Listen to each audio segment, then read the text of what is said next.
Every week, somebody walks into my shop with the same question. I've got $25,000. Which Silverado should I buy? My answer usually throws them off. I don't tell them which Silverado to buy. I tell them which engine to buy. Because two Silverados can sit right next to each other on a used lot. Same year, same mileage, same price. One of them can run past 300,000 miles. The other one can turn a $15,000 truck into a $23,000 mistake before you've even paid it off. I'm Jerry. I've been working on Chevys for over 30 years. Before I tell you the engine I'd actually spend my own money on, let me show you the ones I'd walk away from first. The 6.2-liter V8. Specifically, trucks built during a window from March of 2021 through May of 2024. This is the engine everybody wants. Biggest number on the window sticker, most horsepower in the gas lineup, and for that stretch of production, it has one of the most serious problems I've seen come out of a GM plant in 30 years. GM traced it back to a supplier manufacturing problem with the connecting rods in the crankshaft, contamination in the oil passages, and crankshafts machined outside of spec. Some owners get a warning first: knocking, a check engine light, hesitation, rough shifting. Others don't get much warning at all before the bearing lets go and the engine loses power completely. That range is what makes this one scary. You can't count on getting a heads up. GM recalled almost 600,000 trucks and SUVs over it. 107,000 of those were Silverado 1500s. I had a customer bring in a 2022 with about 30,000 miles on it last year. Perfectly clean truck, oil changed on schedule. It started rattling on a Tuesday morning, and by that afternoon, it wouldn't hold oil pressure. And that's not a maintenance failure, that's the engine itself. Here's the recall process so you understand what fixed actually means. GM inspects the engine. If they find early damage, they replace the whole engine. If it passes inspection, they switch it to a heavier oil weight, put in a new filter and oil cap, and send you on your way. That second group is exactly what I'd stay cautious about, because NHTSA opened a new investigation this year specifically looking at engines that failed after they'd already passed that inspection. If you're looking at a 6.2 Silverado from this window, run the VIN through nhtsa.gov first. That'll tell you if there's still an open, unrepaired recall on it. And if there is, that's not something to negotiate around. That's a truck to walk away from. But understand what that search does and doesn't tell you. It shows open recalls. It won't show you whether the truck already went through the repair or which outcome it got. For that, you need the seller's paperwork or a call to a GM dealer with the VIN. Recall window 6.2. No paperwork, no deal. Check the VIN, get the actual repair documentation if the truck's been through it, and don't take somebody's word for it. The 5.3 V8, specifically trucks built between September 1st, 2020 and March 31st, 2021. Now, I want to be careful here because the 5.3 has been the backbone of this truck for 25 years, and most of them are fine. But GM put out a specific bulletin on this exact production window. Engines built in that 6-month stretch had a documented pattern of collapsed lifters and bent push rods. Not a rumor, not a forum theory, it's in GM's own service literature. The common thread across every generation of this engine since 2007 is the cylinder deactivation hardware. Special lifters that collapse and reset to shut down half the cylinders and save fuel. In most years, that system runs fine for a long time. In this specific 6-month window, GM's own techs were pulling lifters and guides out of trucks that hadn't even hit 10,000 miles. I'm not going to tell you it's a guaranteed problem if your truck falls in that window. I will tell you it's a documented production run I don't need to gamble on when there are other years sitting right next to it on the same lot. On a $15,000 used Silverado, an $8,000 lifter and cam repair doesn't just hurt, it changes the entire reason you bought the truck. That build window, I don't gamble on it. Check the build date on the door jamb, and if it falls in that window, keep looking. Here's the one most buyers get wrong in a completely different way. The 5.3, 2014 through 2018. This is the engine every Silverado buyer thinks they understand. Everybody's heard the 5.3 is bulletproof. For a lot of these trucks, that reputation holds up fine. But this generation carries the same cylinder deactivation lifters as every AFM 5.3. And I've seen both sides of it. I've had 2017 and 2018 trucks in my shop with 200, even 300,000 miles on the original engine and nothing but oil changes on the record. I've also had well-maintained trucks from those exact same years come in with a collapsed lifter at 90 or 100,000 miles. Repair bill somewhere between $3,500 and $8,000 depending on whether the camshaft got damaged too. Good oil history matters on any AFM engine. It just doesn't guarantee you anything. That's why I won't buy a 5.3 on reputation alone. Not an automatic, no. But service history decides this purchase, not the badge on the tailgate. Now, before I tell you what I'd actually buy, let me tell you the mistake I watch buyers make every single week. Somebody finds a Silverado on Marketplace.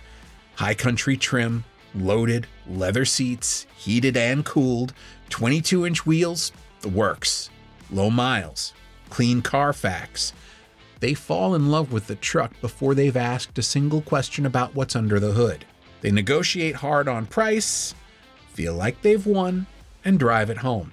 8 months later, they're in my shop asking why there's a tick at cold start. You can replace the seats. You can put different wheels on it next weekend if you want to. You can't swap the engine on a Tuesday afternoon. The truck you're buying isn't a truck. It's an engine wearing a nice interior. Everything else is furniture around it. I've watched a customer walk away from a genuinely clean truck because the color wasn't quite right. Then turn around and buy one with an open recall because the leather smelled new. That's backwards. The leather doesn't determine what happens to you on the highway at 70 miles an hour. So let's talk about what I'd actually buy. If you want the oldest, simplest version of this engine, the 1999 through 2006 5.3, before GM ever added cylinder deactivation at all. No AFM. No specialized deactivation lifters. This is the Gen 3 small block that built the 5.3's reputation in the first place, because this one earned it, honestly, without an asterisk. Here's the catch, and I want to be straight with you about it. You are not just buying an engine at this point. You're buying 20 plus years of somebody else's decisions. Rust on the frame, a transmission that may or may not have ever seen a fluid change, suspension components that have been through 2 decades of Midwest winters, or nothing at all depending on where the truck lived. The engine can be completely sound and the truck around it can still be in rough shape. I had a customer bring in a 2004 with a perfect 5.3 at 210,000 miles, and a frame so rusted through behind the cab that it wasn't safe to put back on the road. The motor outlived the truck. This is the budget old school choice. No cylinder deactivation hardware, proven architecture, but at this age you're buying the truck's whole history, not just the motor. Get it inspected top to bottom. What if you want something newer? A modern Silverado, current safety features, a cabin that doesn't feel 20 years old. Here's where I have to give you an honest answer instead of a neat one. People ask me all the time for the best year of the modern 5.3. Like there's one magic model year where GM finally solved the lifter problem for good and everything after that is safe. The wrong question. I looked hard for that year. It doesn't exist. GM has issued bulletins on production windows in 2020, 2021, and isolated batches in 2022. Trucks from those same years are also racking up 200,000 miles with 0 issues. There's no clean line where I can tell you everything before this date is risky and everything after is fine. So here's what I tell people instead. If you want a modern 5.3, don't shop by model year. Shop by the individual truck. Get the build date off the door jamb and check it against the windows I already gave you. Ask for the full oil change history. Records, not somebody's memory. Do a cold start with the engine genuinely cold. Ideally first thing in the morning before the sellers had a chance to warm it up. Any pronounced tick or knock on a cold start is a reason to stop and ask questions.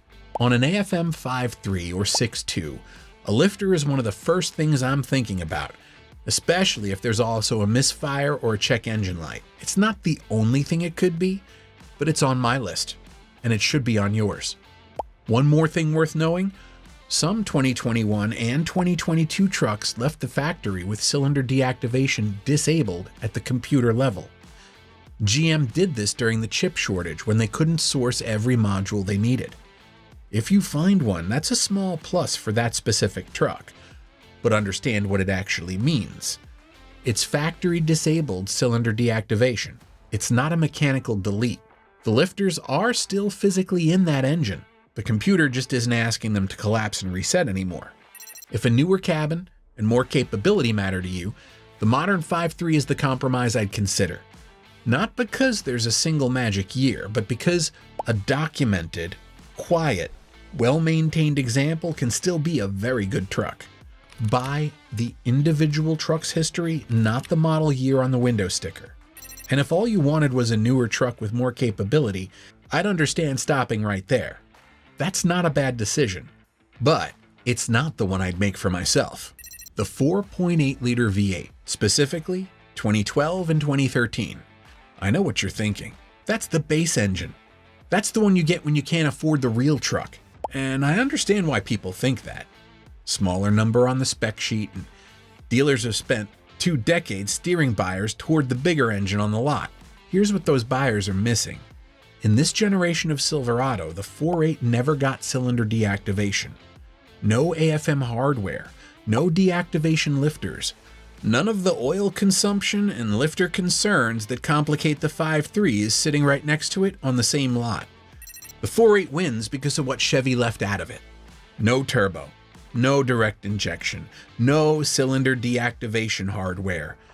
It's not a more advanced engine than the 5.3, it's a simpler one. Straightforward valve train.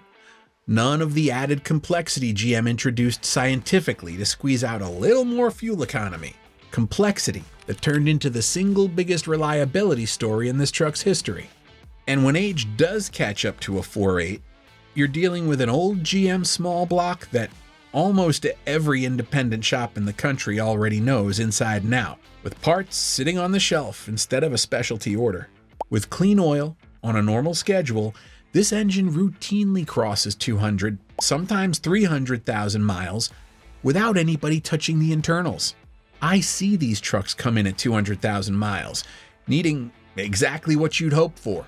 Oil, a belt, maybe a water pump, with an engine that's never been opened. I want to be completely honest about where this pick has real limits, because I'm not going to sell you a fairy tale. In 2012 and 2013, the 4.8 made 302 horsepower. The 5.3 sitting next to it on the same lot made 315 and came with the 6-speed automatic. The 4.8 in this generation was paired with the 4-speed, the 4L60E. That 4-speed has wider gaps between the gears and isn't as refined when you're towing or climbing a grade. If you're pulling a heavy trailer on a regular basis, this is not the engine for that job. So this isn't the pick if you need maximum capability. It's the pick if what you actually want is a Silverado that starts every morning for the next 15 years without an engine conversation. Daily driver, work truck, moderate loads. If that's your use case, I'd take the 4.8 over the 5.3 sitting next to it every time. One more honest note before you go looking. I trust the 4.8 engine more than almost anything else in this generation of Silverado. I don't give the 4L60E behind it the same blank check. Check for delayed engagement into reverse, any flare or slip between shifts, and ask about transmission service history separately from the engines. A 200,000 mile engine doesn't automatically mean a 200,000 mile transmission behind it.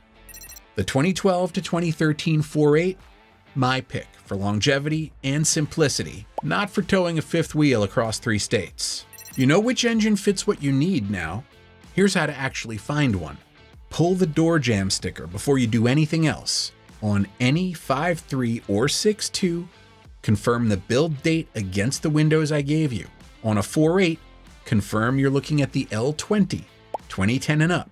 rather than the earlier LY2. The L20 added variable valve timing and flex fuel capability on top of the same no deactivation foundation. Do the cold start test on every one of these. No exceptions. Truck needs to be genuinely cold, sitting overnight, not sitting for 20 minutes while you looked at the interior. Start it and listen for the first 30 seconds.